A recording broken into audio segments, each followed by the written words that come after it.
Hello and welcome to the debut episode of the Defunct Games Mailbag. Before we dive into the questions, I first want to set up what we're doing here and what you can expect going forward.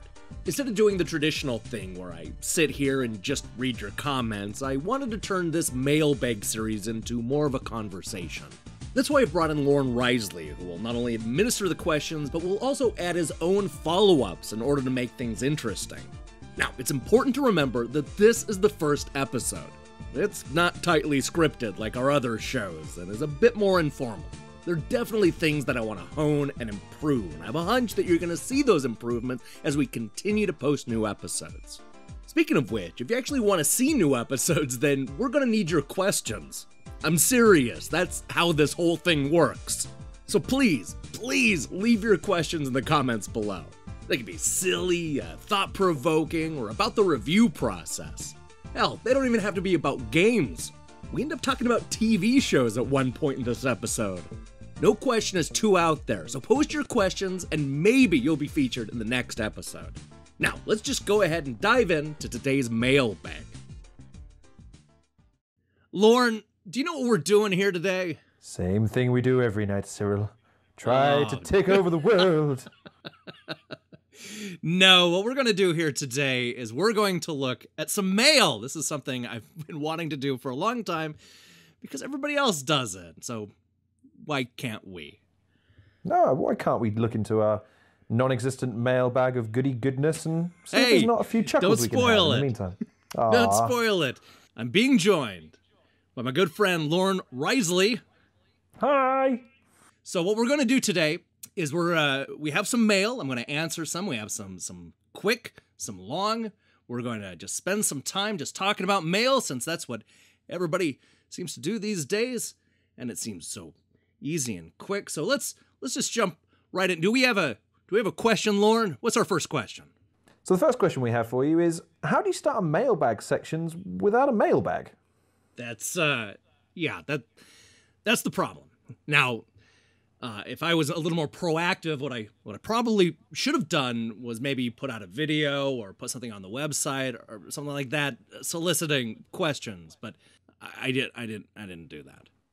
Well, at least it allows us an opportunity to at least have a little bit of fun with the section first of all. Wouldn't you agree? What a lot of magazines do is they tend to either not run any mail or just put their address up and then run it after they get some mail a couple of issues in. But I liked what Next Generation did back in the day. When they started their magazine, they of course didn't have any mail. So what they did was they got people from the industry to write them some questions and some things they could answer. Like they got Tom Kalinske from Sega, and they got we have Dave Perry, who created Earthworm Jim. Of course, he wrote a letter. So what I wanted to do was the exact same thing, where I got all of these big industry players to ask questions, and then we would answer them. And unfortunately, that didn't happen. So instead, what we have is I've gone through the last few weeks of comments that I got. Because I figured there are some questions that have been asked, some good and some bad. There's some negativity in here, and I figured what we would do is we would just go through them, and we'd look, and we would try to come to a consensus, and then maybe next week we'll actually have real questions from the audience. So I think that's how you do the mailbag show without any mail. So what's our next question? Well, while we wait with bated breath for the good questions we have next week, then let's see if we can sift through some equally good ones today. Definitely. So we've got another question here. I'm interested to hear what you have to say about this one. So with quote unquote, I should say, quote, with nearly 24 characters, quote, did you really need to be this pretentious? Couldn't you just say 23 characters? Yes, of course I had to be that pretentious. Also, by the way, this is a real question. This is I'm not making this. This is not something we wrote. This is something that is on a video, on a review that I posted. 23 characters, just in case you're curious, is nearly 24 characters. It is. And what the person who's criticizing it, this is a fun thing. We're just having some fun here, but what the person fail to mention is that even in that review, I say the words 23 characters. Well, maybe to add some flesh to the bones of this question, let me play devil's advocate for a second. What is your writing process that makes you go with nearly 2 dozen? Is that a way of being able to emphasize the fact that it's got a wide variety of characters as opposed to saying 23, which is quite minimalistic? Saying with nearly 2 dozen, it makes it sound perhaps grander and more, fleshed out, maybe? I think in this case, it's because I had already said 23 characters, and so you don't wish to be repetitive. Yeah, right, I wasn't trying to be repetitive. I figured, well, since I've already said that, nearly 2 dozen characters, it conveys the exact same thing. I mean, it does. It just does. And speaking as a fellow content creator, the amount of times you catch yourself making something repetitive in a review, if you left it in, you'd look silly. You'd look like you were a broken record. So right. Changing things up, rephrasing things is it's integral to making sure that the narrative stays fresh and compelling throughout a video. So absolutely right. Right. Not hard to justify that one. Well, I feel that question's been categorically answered. Excellent question. Next question, a slightly easier one. Is there a game that you regret not completing? That's a good one. A game perhaps that you were really enjoying, but through convolution of circumstance, or just lost the game cartridge down a toilet for some reason. It happens to the best of us. Is there a game that you really regret? Man, I wish I could just get my hands on that and play it through one more time to get to the end. I think this will get me into a little trouble because I know that I am. Ooh, I like trouble. Yeah. This is not the popular opinion. Okay, I think I think for me, it would probably be the first Mass Effect. Mass Effect is a game that, in theory, I should love. I mean, I really should love it. I love science fiction stuff. I love exploring the stars. I like that, that sort of stuff. I love BioWare. I enjoyed all their stuff before that. Like everything about this game was like, it felt like it was made for me. So I was excited. I was so excited. And in fact, I loved the first, hour or two where you're just wandering around and talking to Seth Green, or maybe he's a little later. I don't remember. But there were a bunch of people where it's been a little while. But I enjoyed all of the preamble before you get into the spaceship and you blast off into space. I enjoyed all of that. And I felt, man, this is going to be one of my favorite games of all time. But the moment I got into outer space, I'm telling you, I lost complete interest. And I'll tell you why. Because to me, it felt like, and maybe if I go back, and one of these days I'm going to go back, and I fully plan on changing my opinion, because I really want to love this game. And I want to love this series because I hear, with the exception of the ending of the third game, I hear the second game is incredible. But my issue was that it felt like they threw 8 planets at me, and then they said, one of these is important.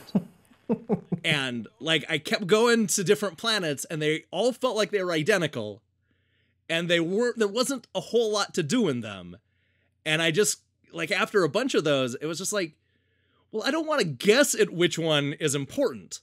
Like, if none of these are important, like, it just felt like there was so much filler that I wasn't interested in, that I completely lost interest to the point where I kind of resented the game after that. But I definitely do need to go back and actually play it and give it a real fair shake. Of course, I didn't actually review it, so don't worry. I didn't bash it on it. In fairness to you, though, I don't think anyone really wants to play a game where you have to hang out with Seth Green for the first hour. So, in your defense, maybe we all got hicked on something that we shouldn't have done. But in Mass Effect's defense, it does get significantly better in the second game, and you don't necessarily need to play the first one. But I see your point. I can understand how it can be overly bland for the sake of trying to appear much bigger than it is. Definitely. Everybody has told me that they fix a lot of the problems I had with the first game in the second game. So I'm definitely curious about, and in fact, I bought the trilogy. So I do intend at some point to play through all 3 of those games. Good. I don't know when, because it's in a big pile of, I'm sure this happens to you, where there's just this big, pile of games that you'll probably never get to. But I want to. Just to speak for the 18-year-old in me that bought the game originally, they're space boobs, dude. It does get better, significantly. Yeah. Alrighty. What's next? So, we have a question. Here we go. Does the game track stats... Right, grammatically. Does the game track stats likes, wins/losses in a user profile? Or is it just game end stats and season stats? And are there any other camera angles? Are there difficulty settings? My God, you people still do the lamest reviews. Show the options, menus, etc. So I think the gist of their question is that you've not added enough detail there, specifically that they're after. So if you care to address some of those points, we'd all be grateful. Okay. First, get off my ass. But no, look, these are actually good questions. Like, and that's kind of the reason why I picked this one, because, does the game track stats, likes, wins, and losses and stuff like that? Fine, that is a valid question, and it's something I probably would have answered if they didn't end this question by saying you still do the lamest reviews. Like, just shut up. But no, look, we kid, and there are just some people that expect things from a review. And not all those things are necessarily the same things that I focus on. There are a lot of people that want you to kind of go through and look at the difficulty settings and to talk about, all the different camera angles and the stuff that, if you were really into the game, you might really get into. But that's not really what I do with the reviews. We have basically 5, 6, maybe at most 7 or 8 minutes. So we're not really spending a whole lot of time getting into like the big details about that. I think there are a lot of great YouTubers and a lot of great critics out there that do that sort of stuff. But that's not really the focus. But it is one of the things that, like, if this person had asked it, I would have been more than happy to answer all the questions that, in this case, it was Mutant Football League, which it's been a while since I played that now, so I would have had to have gone in and actually looked some of the stuff up, to be honest. But that doesn't matter, because I think that I would have been more than happy to answer a lot of these questions. But don't, like, if you have questions, don't insult the reviewer. Come on. Well, don't be a dick. Allow me to play the other side of the sword for a second. So, okay. In an attempt to try and maybe ascertain why you didn't address these in your original review, is there a level of detail that you always go by when touching on various aspects of a game? Or perhaps, like other content creators, you tend to touch on the things that are most prevalent to you, like the positives and the negatives. If menus, camera angles, stats, if they do their job, and if they're not standing out, like a good referee in a football game, for instance, they're not meant to stand out, you're meant to almost not notice they're there, then you're less likely to touch on them because they're doing their job. They're not standing out in any way. I think that's definitely the case. There are certain things that just don't rise to the level where, like, I'm going to spend a lot of time on them. And this bugs some people, because I've seen it in other reviews, like some of the ATV reviews I do. People will be angry that I'm not going over a detailed list of all of the vehicles and the parts and stuff like that you can have, because that is, for some people, that's exactly what they're looking for. That's the sort of stuff they want to know about that game. But I feel like that's the sort of information you would get if maybe you watched a Let's Play of it, or you watched something like that. And that's just not what I'm doing. And unfortunately, there are things like, if the difficulty, or if, the lack of camera angles or something like that actually impacted the game in a negative way, I definitely would have brought that up. Like, most games have the same difficulty settings and the same options and stuff like that. So it's not, it's hard to tell what people are looking for, and so you just kind of have to go based on what you do. And but to play the other side of the sword for the second, there are times where, again, you have to go with your gut instinct as a reviewer, and there are times where you focus on the more prevalent and salient issues and the things that you know consumers are going to need to know about. So if a menu is doing its job and it's not worthy of a note, it's probably the reason why you didn't touch on it in the first place. But all the same, I appreciate that some people, and you appreciate that some people need a depth of analysis that sometimes requires a bit of prodding in order to get. So definitely. I think just don't insult anyone. Don't insult anyone. It's that simple. All right, what do we have next? What do we have next? Well, this question clearly came in from one of our younger viewers, so I apologize in advance.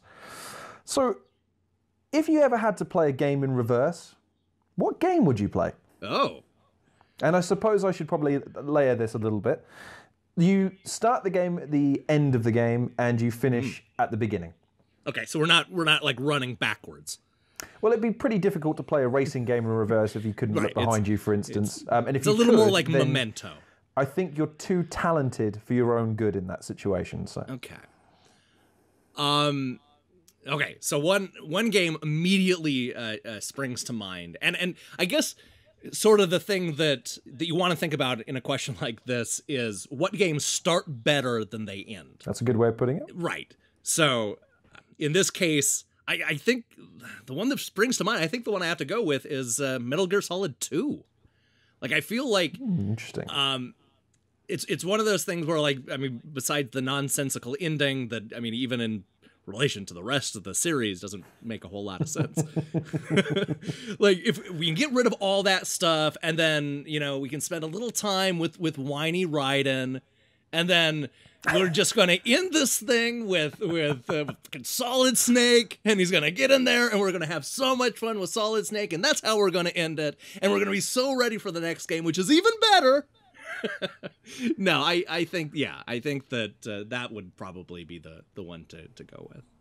Interesting choice. I like it. Almost like you're setting up the franchise in reverse. I like it. It's good. Yes. It's good.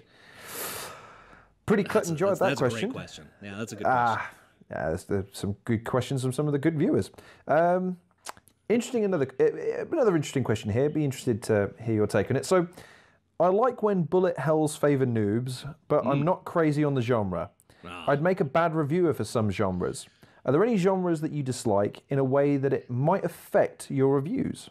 Yes, that is definitely the case. There are all kinds of genres that I just, and you'll notice this, that I just steer clear from, that I have no interest in reviewing. And it is for a bunch of different reasons. Like, for example, I don't spend a lot of time reviewing sports games, especially simulators. Now, that's somewhat ironic because we just talked about Mutant Football League.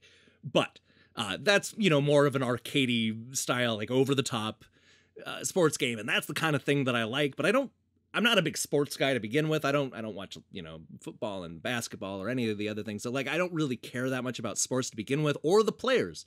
But I do like the arcadey sports games like NBA Jam and stuff like that. I've always enjoyed those. So I tend to avoid the traditional, like, sports games. I also avoid RPG Maker type games. Have you ever played any of these? RPG Maker games, would you have an example of one of those types of games that you would maybe point to? At this point, I think they're just called RPG Maker, but it's basically a game where it allows you to create sprites and create your own, save and create your own, like, role-playing games that, you know, you can put in the narrative and stuff like that, and then you can share it with people, or I think a lot of people have sold them on Steam and stuff like that. I've reviewed a couple of them. But interesting. I like the idea of those games, but there's not a single person on this planet that cares about what I have to say about RPG Maker. And it's true, like, the people that like that series like it for a different reason than I would review it. They what they want to know in a review is all, like we talked before. It's all this stuff about the details and what has changed and what's new and what's, you know, like, how have they improved the process and all the stuff that I have no interest in getting into. So I'm more than happy to let anybody else take those reviews and post them wherever they want. Well, I'll say one thing in your defense. As far as the mutant, what was it? The mutant Football League? Yeah, the Mutant Football League, yeah. in fairness, they've not been on television for several years. So their social relevance is an all-time low. But I mean, in terms of approaching a review then on a genre that you profess not to be a professional at, or at least even enjoy, is there a slant on a sports game or on a RPG Maker game that might interest you? Some kind of amalgamation of another genre in with that sports game, for instance. Oh, it's definitely when it comes to sports, but I'm not sure when it comes to RPG Maker, because I think that's a whole different beast. But when it comes to sports, absolutely, I think there are definitely games that have done a good job of combining things that I like from other genres with sports in general. And to be fair, it's not necessarily all sports that I dislike. I like golf games, for example. I like those quite a bit. And I also like driving games or racing games, and racing is certainly a sport. I don't like NASCAR games, but that's for a different reason. But I also no prizes for guessing why. Yeah, I also don't review a whole lot of online focused multiplayer games like like MMOs or, first person shooters that are, mostly online and stuff like that. It's just it's not something I spend a whole lot of time doing. And the last one that I came up with was that I don't tend to review a lot of games that are mostly about customizing. Like, there was a game that came out recently called Mother Gunship, that like the trailer was entirely about how you can unlock and customize your thing with millions of different ways, and that's great. And I know a lot of people that love that stuff, but for whatever reason, I don't care. I just don't care about that, and I don't know why. Like, nothing about that looks interesting to me, though I'm sure it's great. So I don't know. I think that I like that there are people that love those, and I enjoy watching the reviews, but they're just not for me. So I tend to just ignore those and just kind of focus on the sort of the stuff that interests me, both good and bad. Okay. Well, I'm sorry to say that I'm reaching down to the bottom of my mailbag, and I've only got one more question for you. Only one more. All right. It's a tricky one because it's probably going to be hard for you to pinpoint one aspect of this. So let me paint the scene for the audience. You sit down to begin a review. So you've picked your subject matter and you've begun playing. Definitely. What is the worst part of your reviews? So what's the one part of each of your reviews that you just detest having to do, or you detest having to deal with the most? I don't detest doing anything with the reviews. Most of it comes pretty easily. As soon as I have a hook, as soon as I know what I want to talk about, the rest of it sort of falls into place. But there are definitely things that I can criticize about the review that I think are real valid criticisms that other people have had in the past. And especially, I think the big one is I don't spend a lot of time talking about music in games. I almost never bring it up in the reviews, to be honest. It's only brought up if it's especially good or especially bad. It ends up being one of those things where, like we talked about before with the menus and the difficulties and stuff like that, where it's just part of the fabric of the game. But that's a shame, because obviously I don't need to tell you that the music makes a big difference in games. Couldn't agree more. It sets the mood and the scene, and if you have the wrong music, it ruins a game sometimes. So it's something I should focus on more, but tend to not. And I don't have a real good reason why, to be honest with you. It's one of those things that I should do more, but I don't. And maybe I will now that I'm mentioning it, but there have definitely been people that have brought it up in the past that are 100% right to criticize the reviews for that. Well, again, not to leap to your defense, but to use Mass Effect Andromeda as a good example, the only reason why I highlighted music and why a lot of other people highlight it is because of its distinct absence when compared to previous games. So in that situation, someone might listen to that music and think it's perfectly reasonable, but from a fan's perspective, it doesn't keep with the game, and it's a negative criticism. So two people looking at the exact same thing, one finds it noteworthy, one doesn't. So with you, perhaps, again, a lot of times the music it does its job. Right. It's not worthy of note. So it's, you know, it's not detracting, but it's not adding. So it's, you know, it's there and it's not worth, you know, spending time commenting on. Right. Yeah, no, I agree. That is something I need to focus more on, and you know, and as you do reviews, you learn. That's the nice thing about life. The more you try something, the better you get. 100%. That's true about writing reviews and answering viewer questions. We just get better and better over time. I wish I had your faith. Anyway, I think we've pretty much reached the bottom of this mailbag. So I want to thank everybody for submitting their questions, and I beg you to go ahead and write your own. We only exist if you feed us cues, so don't let us down. For Lorne and myself, we'll see you next time on the Defunct Games Mailbag. Hey, thanks for watching this debut episode of the Defunct Games Mailbag. Feels like I just said that. Anyway, this is usually the part of the video where I ask you a question, but this time around I want you to write a question for me. They can be about pretty much anything, so if there's something you ever wanted to know, then we'll discuss it. Let me see your questions in the comments below. In other news, I'm currently hard at work on next week's horror-themed episode of Game Over, as well as some brand new reviews. We've been on a roll lately, so I strongly recommend you click that subscribe button and support what we're doing here. Until then.